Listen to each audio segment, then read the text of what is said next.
ஹர ஹர நம பார்வதி பதஜே ஹர ஹர மகாதேவ. தென்னாடுடைய சிவனே போற்றி, எந்நாட்டவர்க்கு இறைவா போற்றி.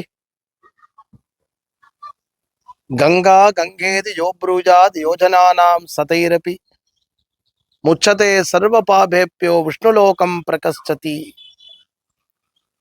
பாரத தேசத்துல அநேக கோடி புண்ணிய நதிகள், அவற்றிலே கங்கை மாதிரி, கங்கைக்கு சமமா கங்கையோடையே இருக்கக்கூடிய ஒரு நதியாகவும், ஒரு நதியை பிரதட்சணம் பண்றதுக்கு உண்டான ஒரு அனுகிரகத்தை தரவல்லதுமான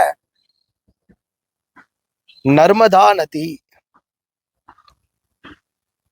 நர்மதையை பார்த்தாலே, நர்மதையை தரிசித்தாலே, நர்மதையினுடைய காற்று பட்டாலே சகல பாவங்களும் நீங்கி விடுகிறது. நித்திய கர்மானுஷ்டானத்திலேயே பশ্চিம திக்குல மேற்கு நோக்கி நமோஸ்து நர்மதே துப்ஜம் திராகிமாம் விஷசர்பதா அப்படின்னு நர்மதையை நமஸ்காரம் பண்றதுக்கு உண்டான ஒரு பாக்கியத்தை பெரியவா ஏற்படுத்தியிருக்கா.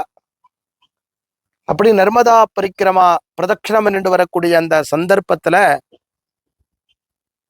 ஒரு படித்துறையும் அவற்றினுடைய சிறப்பும்,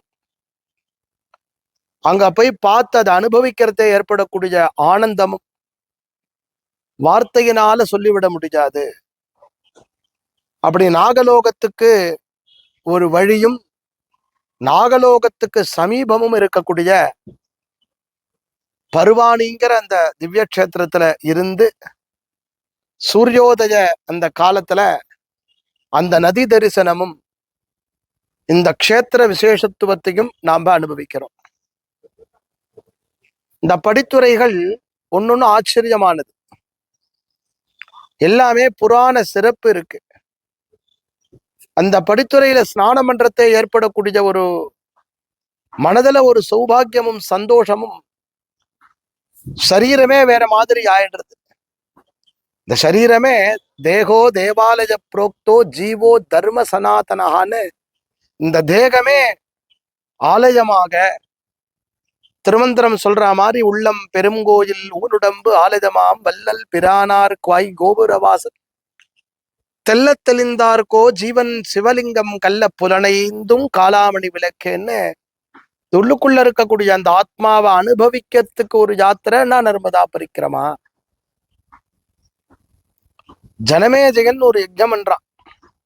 பரீட்சித்தனுடைய புத்திரன் தன்னுடைய அப்பாவை தக்ஷகன்கிற சர்பம் தீண்டினதுனால அந்த தக்ஷகனை இந்த இடத்துல கொண்டு வந்து சேர்த்து அக்னியில சேர்த்து விடலாம் அப்படின்னு நினைச்சுட்டு ஒரு யஜ்ஞம் பண்றான். ஜனமேஜயனுடைய யஜ்ஞசாலையில எல்லா சர்ப்பங்களும் வருது, ஆனால் தக்ஷகன் வரல. அப்ப கேக்குறான், ஏன் இன்னும் தக்ஷகன் வரல? தக்ஷகன் தேவேந்திரன் கிட்ட அடைக்கலம் ஆயிட்டான், அப்ப அவனையும் சேர்த்து இங்க அழைச்சிட்டு வாங்கோ. இந்திராஜ ரக்ஷகாஜ சர்பாஜ ஸ்வாகான்னு சொல்றத வேதம் படித்த அந்தணர்கள் சொல்லக்கூடிய அந்த மந்திரத்துக்கு ஏற்றவாறு தேவேந்திரனோட அந்த மந்திரம் வரபிடிச்சது. தேவேந்திரன் நகுந்துட்டான், சர்பம் வந்தது. தக்ஷகன் இன்னும் கொஞ்சம் சமயத்துல இந்த அக்னியில வந்து சேர போறான். அஷ்ட நாகங்கள்ல தக்ஷகனால தான் தீண்டப்பட்டு பரீட்சித் மகாராஜன் தன்னுடைய சரீர வியோகம் பண்ணிட்டான். பரீட்சித் மகாராஜாதாம் சப்தாகம் 7 நாள் இன்னைக்கு பாகவதம் உண்டாவதற்கு காரணமாக இருந்தவர்.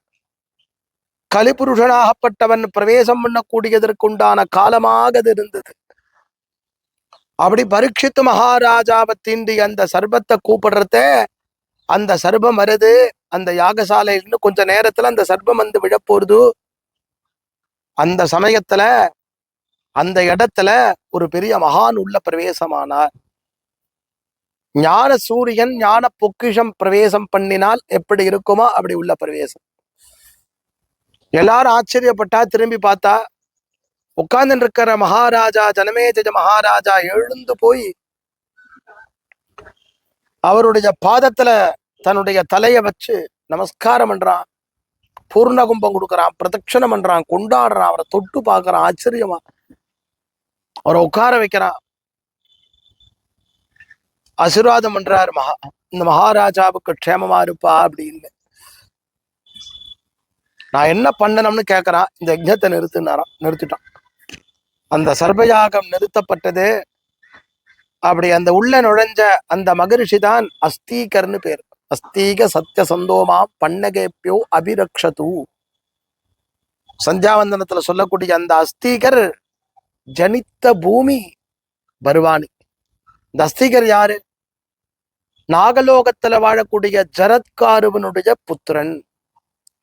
ஜரத்காருங்கிற மகரிஷி பாரத தேசம் முழுக்க பிரவேசித்து கயா கஷேத்திரத்துல தன்னுடைய பித்ருக்கள் முக்தி அடையாததுனால அவள் முக்தி அடையறதுக்காக ஜரத்காருங்கிற நாகலோகத்துல இருக்கக்கூடிய அந்த நாக கன்னிகைய கல்யாணம் பண்ணிட்டு அவளுடைய விவாகம் நடந்த இடம், அவளுக்கு புத்திரன் பிறந்த இடம், அந்த நாகலோகத்துல இருக்கக்கூடிய அனந்தன், தக்ஷகன், வாசுகி, கார்கோடகன், சங்கபாலன், குலிகன், பத்மன், மகாபத்மன் இருக்கக்கூடிய நாகங்களுக்கெல்லாம் சகோதரியாக இருக்கக்கூடியவள் நர்மதை.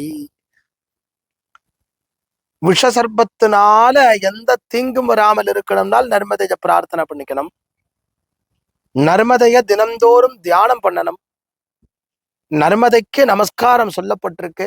அப்பேற்பட்ட பர்வானி க்ஷேத்திரத்துல இருந்து காலையில உங்களுக்கு எல்லாருக்குமே அனுகிரகமாக்கி தரப்படணும் அப்படிங்கிற அந்த பிரார்த்தனையோட நாகலோகம் போவதற்கு உண்டான வழியில இருந்து அந்த தரிசனம் அதெல்லாம் உங்களுக்கு கிடைக்கிறது. பகவானுடைய அனுகிரகம் அப்படியே உண்டாக்கி தரணும்.